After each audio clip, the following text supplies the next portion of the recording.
Excuse me aunty, আপনার পাইপটাকে পেতে পারি? আম্মু, আমার এই আইস ললিটা তো আমি খেয়েছি, আমি এটা তোমাকে কিভাবে দিব বলো তো? আচ্ছা তুমি এক কাজ করো, তুমি আন্টির সাথে চলো, আন্টি তোমাকে একটা নতুন দেখে কিনে দিচ্ছি। না না আন্টি, আপনার হাতে আইস ললিটাই আমার লাগবে। আচ্ছা ঠিক আছে বাবা, নাও। আন্টি, আপনি কি আরেকটা কথা বলি? বলো। আপনি কি আমার মা হবেন? তোমার মা হবো মানে? কেন আম্মু, তোমার মা নেই? না, আমার মা নেই। আমার মা আমাকে ছোটবেলায় রেখে মারা গিয়েছে। আমার বাবাকে আরেকটা বিয়ে করাবো। আপনি কি আমার বাবার বউ হবেন? ও আচ্ছা আচ্ছা, বুঝতে পেরেছি তোমার মা নেই।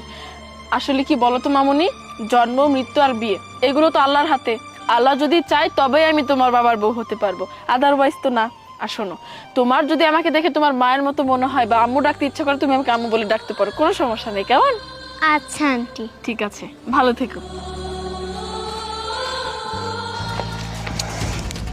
এক্সকিউজ মি আন্টি, আপনার পাইপটাকে আমি পেতে পারি? ফকিনের বাচ্চার কত বড় সাহস, ও আমার কাছে লিলিপপটা চাই।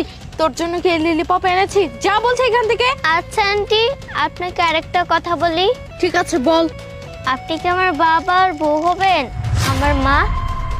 মানে আমি তোর বাবার বউ, মানে তোর মা হব?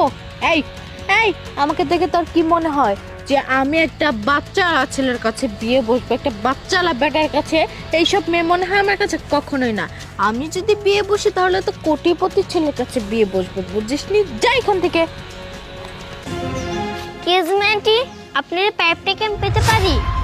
এই ফকিন্নির বাচ্চা, এইখানে কি আমি তোকে পাইপ খাওয়ানোর জন্য দাঁড়িয়ে আছি রে? টাকা দিয়ে কিনতে হয়, এটা আমি আমার নিজের টাকা দিয়ে কিনেছি। তোর বাবা মাকে যে বল না তোকে একটা পাইপ কিনে দিতে। এত ছোচা কিসের জন্য হয়েছিস? মানুষের খাবার দেখলে চাইতে ইচ্ছা করে নাকি রে? আচ্ছা আন্টি, আপনাকে একটা কথা বলি। হ্যাঁ বল। আপনি কি আমার বাবার বউ হবেন? ছোট্ট একটা বাচ্চা, তার মুখে কত বড় বড় কথা। এই, আমি তোর বাবার বউ হব কিসের জন্য? তোর বাবা তো একটা টাকলা বুড়া হয়ে গিয়েছে। না হলে যার ঘরে এত বড় একটা দামড়া মেয়ে আছে, তার ঘরের বউ নাকি আমি হব?